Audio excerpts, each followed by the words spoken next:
Cuba মিচেলকে নিয়ে দুঃসংবাদ। গত 48 ঘন্টায় কিউবা মিচেল নামটি কিন্তু সোশ্যাল মিডিয়াতে তোলপাড় করে ফেলছে। যেখানে ইংল্যান্ডের প্রিমিয়ার লিগের ক্লাব সান্ডারল্যান্ডের অনূর্ধ্ব 21 দলে রয়ে খেলছেন এবং মোটামুটি ভালোই করছেন, গোল পাচ্ছেন, অ্যাসিস্ট করছেন, মধ্য মাঠ থেকে সে ভালোই বল সাপ্লাই দিচ্ছেন, সব রকম গুণই তার মধ্যে আছে। সবচেয়ে বড় কথা হচ্ছে সে বাংলাদেশে হয়ে খেলার জন্য আগ্রহ প্রকাশ করেছে। তো প্রথম দিকে মনে হচ্ছিল যে কিউবা মিচেলের সাথে বাহুবে যোগাযোগ করেছে। তো মূল ঘটনা জানালেন বাহুবের সহসভাপতি ফাহাদ করিমকে যখন জিজ্ঞেস করা হয়েছিল যে কিউবা মিচেলের সাথে আপনারা যোগাযোগ করেছেন কিনা, ফাহাদ করিম যে কথাটি বলেন সেই কথাটি শুনে আমারও মন ভেঙে যায়, কারণ আমি অনেক এক্সাইটেড ছিলাম।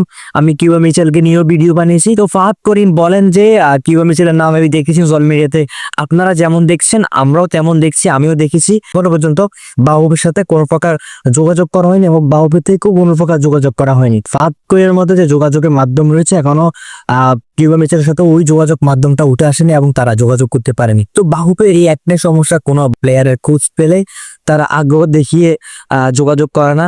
এক ফাহাদ করিম ব্যতীত বাহুবের অন্য কোনো সহসভাপতি বলেন, অন্য কোনো ম্যানেজমেন্টের সদস্যকে বলেন ওরকম আগ্রহ দেখা যায়নি। ফাহাদ করিম কিন্তু এই বিষয়গুলো নিয়ে অনেক সরব এবং তিনি নিজ থেকে আগ্রহ দেখিয়ে চেষ্টা করেন। এক ফাহাদ করিমকে দিয়ে কিন্তু সবকিছু হবে না, সবাইকে এগিয়ে আসতে হবে, সবাই আগ্রহ থাকতে হবে। তো আরেকটি সুখবর হচ্ছে বাংলাদেশের ক্রীড়া মন্ত্রণালয় থেকে কিন্তু বলা হয়েছে সব রকম বাংলাদেশের ক্রীড়া সংগঠনগুলোকে যে প্রবাসী যারা বাংলাদেশের বংশোদ্ভূত ভালো খেলছেন, বাংলাদেশের হয়ে খেলার জন্য আগ্রহ দেখাচ্ছেন, তাদের সাথে যোগাযোগ করে বাংলাদেশ হয়ে খেলানোর জন্য।